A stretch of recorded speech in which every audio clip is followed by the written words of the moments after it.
Hey guys, my name is Nicolette Mashile. I'm also known as the Financial Bunny. Welcome to the Financial Bunny TV. Today we're talking all things surrendering your car if you are unable to meet your monthly installment. Now do remember that none of my videos constitute as financial advice. If you are looking for financial advice, please do speak to somebody that is certified and registered with the FSCA. So if you watched the video with myself and Sims, one of the things that you will notice is that Sims and her husband didn't necessarily get their car repossessed, right?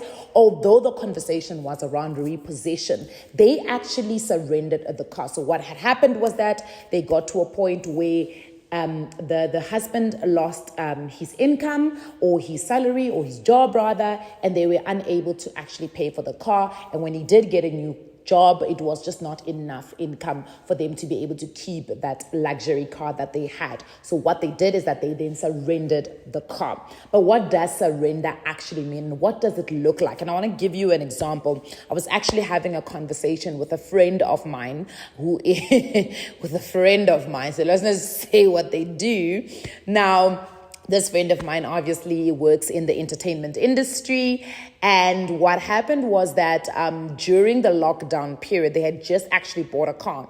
And during the lockdown period, when us people who get paid on a no work, no pay basis, when there was no work for us, obviously he could not work and he kind of lost a certain amount of his income.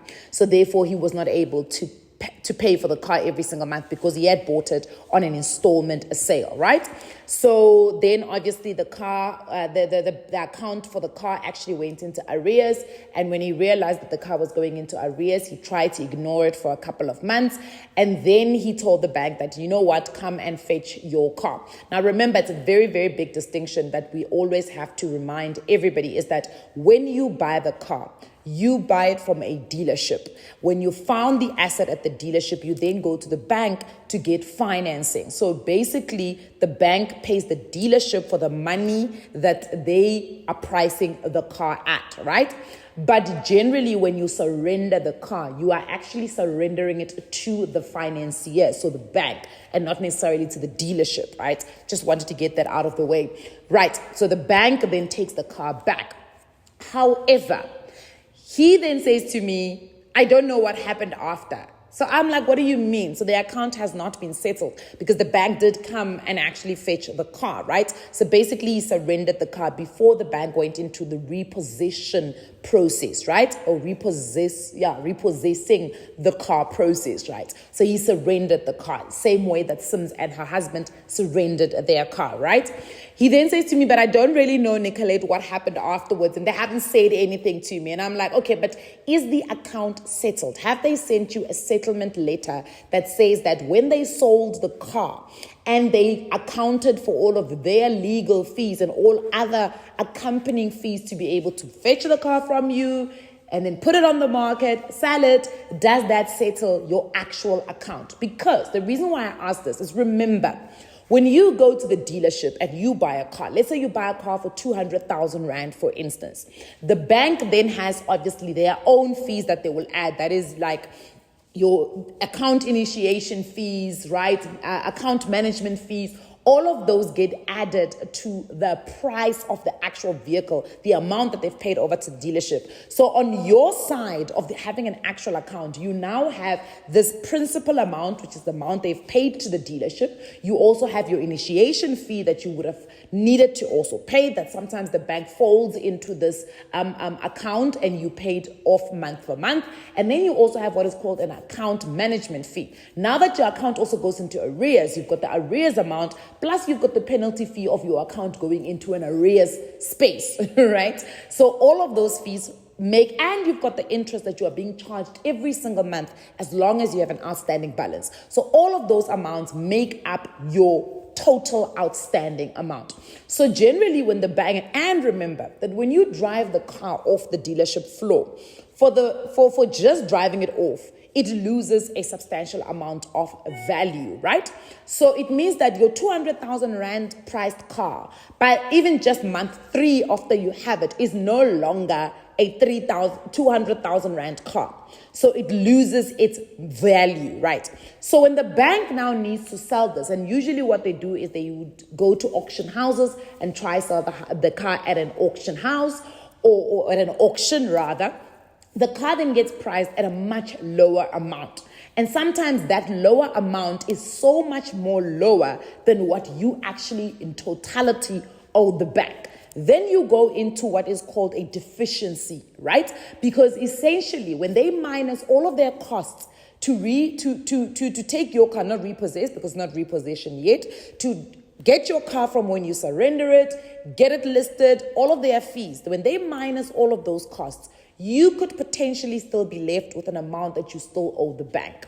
And that is why I kept asking this friend of mine, have you received a letter that says and clearly states that the car has been sold, the bank has recovered all of their monies, and they have settled the account, right?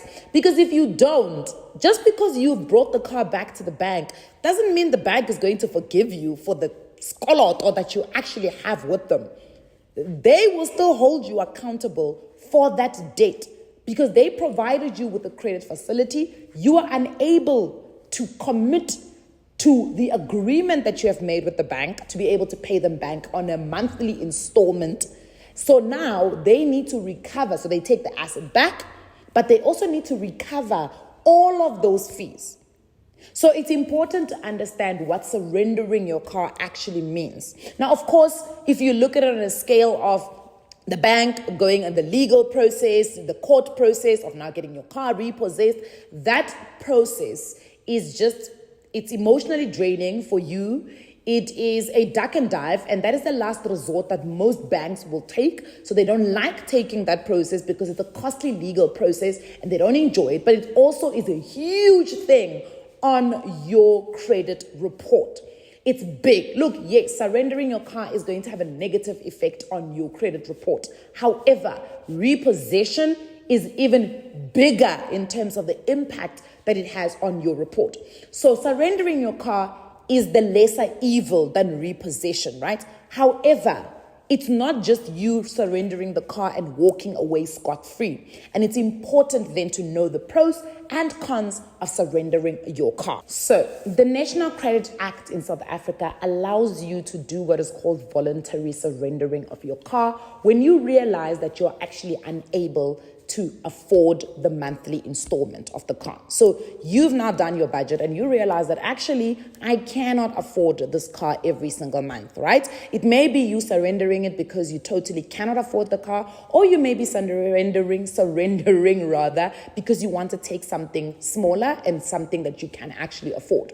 Now, you are obviously allowed to do this in accordance with the law, which is the National Credit Act, right? However, it is important to remember what we spoke about a little bit earlier on, is the fact that the car will get surrendered, right? The bank will then take the car back because they are the financier. They will sell it at an auction and they will try to recover as much money as they can. Now, once they've recovered as much money as they can, if there is a balance, and generally there is, because a lot of people actually surrender their car in the earlier stages of the credit agreement. It's never really later because it's the earlier stages where interest is still quite high, that you are being charged. So a lot of people then surrender the car when the interest portion is still as high almost as what is the actual amount that you're being charged every single month on this car, right? So that's when a lot of people surrender their cars. So if there is a balance that is left, you will still be liable for those costs or that balance. It's also important, and I don't know why I need to make a note of this, because we've seen some crazy things that people do, and I can understand, when you are in a space where you are so like you're frustrated with this credit or this debt that you've got, a lot of people just take the car, they drive it and they go park it at the bank, or they sometimes make the mistake of parking it at the dealership. And as I said, the dealership is not the guys who are taking the car back, it's actually the bank, because the car belongs to the bank once you agree that you actually cannot afford it. You do need to sign a document that you are surrendering the car voluntarily. So it is important to make sure that you follow the due process of surrendering your car. So you've got to make contact with the bank. You've got to tell them, look, I've got an intention to surrender my car. What is it that I need to do? The bank will then tell you, and they will what's the English word that I'm looking for? They will allocate somebody who's going to be able to assist you in surrendering this car. And that also is making sure that you are signing the right documents and they know when you are surrendering the car. Because remember, if you don't follow that due process, if something happens to the car because you've just left it there, it's still under your responsibility. So you will still be held liable for that car. Even if you parked it on the premises of the bank, it does not matter.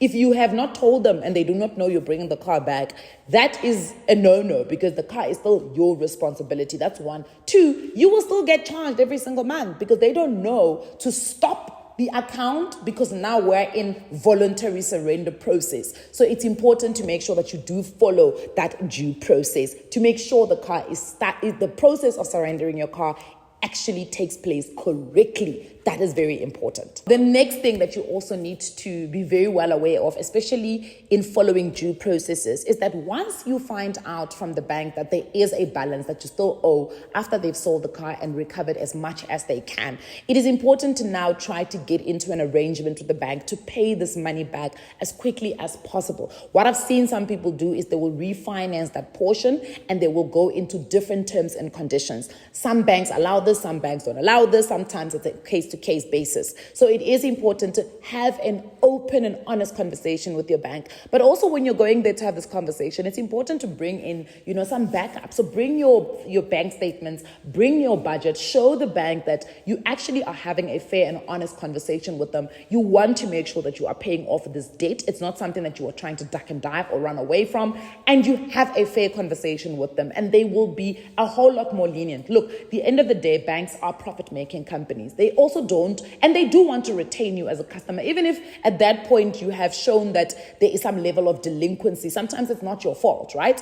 For instance, a friend of mine, it was COVID. COVID happened, economy slowed down, we were on a lockdown, people could not work, right? So sometimes the delinquency is not your fault, right? But however, the bank still wants to retain you even as a customer because they realize that if you get out of this, you may still be a good enough customer for them to be able to make some profit from. So the bank is generally lenient in this conversation. And I think it also just shows a level of willingness from you if you are the one who's initiating these conversations versus if the bank now has to chase you around like you are a mouse, or they're the mouse and you are the cheese, So it's important to make sure that you are opening up that conversation and get into that arrangement as quickly as you can. So look, the whole process of voluntary surrender from a psychological level is a very traumatic experience, right? But it's a mature decision. It's a decision of you understanding your financial situation. It's a decision that can be made if you are a person who budgets and you can foresee that the way we're going to be unable to pay, or the way I'm going to be unable to repay back this loan, right? And you also don't want to be the type of person that just says, I will see at the end of the month, because that means you are not you don't have control of your finances. So the important thing here is to make sure that one, you're very honest with yourself. Two, you have a clear picture of what your finances are going to look like in the next month, 2 months, or 3 months. Three, I think it's a good move if you are that person who is feeling a little bit over indebted in terms of the installment that you have to pay and other debit orders that you may have and other financial obligations that you may have. And it's better than having a towing company coming to your house and now sheriff letters are being flown around because your car is getting repossessed. It's also better to let go of something that you cannot afford, because then it's not now the bank having to go to court to force you to pay, or now you're getting garnishee orders, or now you're getting other items in your life and other assets being attached to this debt that you owe. It's as I say, it's the lesser of the evil. So I would say if you are in a space that you feel that you no longer can afford and you are psychologically feeling a burden because of a specific debt, it is okay to let go. It's difficult. I'm not saying it's going to be easy. I'm saying it's difficult. Sometimes you let go because you need to downgrade. Sometimes you let go because you actually totally cannot afford it. Sometimes you need to let go because there are other things you want to channel that amount of money to. I always say, look, I don't know, and it would be unfair for me to say, but if I ever found myself in a situation, and I'm thinking very hard about it right now, I'm trying to build, and I did not anticipate how much it costs to build. And I'm thinking in my head, I'm like, okay, no, there are some things I need to let go of in my life for me to be able to realize this dream of building. And I'm going through that process. I'm weighing the options of saying, do I let go of a car, for instance, so that I can free some money to be able to build? So it's a good thing. But also there is the con of my credit score and my credit report, or my credit rating rather, being affected, because the lender, which is the bank, will always go back and report that as a non-payment on my part. So you've got to weigh the options and see what works for you. Nothing is the same for all of us. Our lives are not the same. So you've got to decide what works for you, for your finances and for your life. But I think it's important to not allow yourself to get to a point where people that you went to assist you to be able to access and buy the products and the assets that you need now need to chase you to pay back. I think that isn't it. And if somebody asks you a question on an account and you don't have clarity on whether this thing has been settled, it's been sorted out, it's been resolved, it is your responsibility to contact the bank and ask, has this thing now been settled? Do I still owe you guys money? It is our responsibility because we are one party of this credit agreement. And you don't want things to linger on because they do come back to bite you.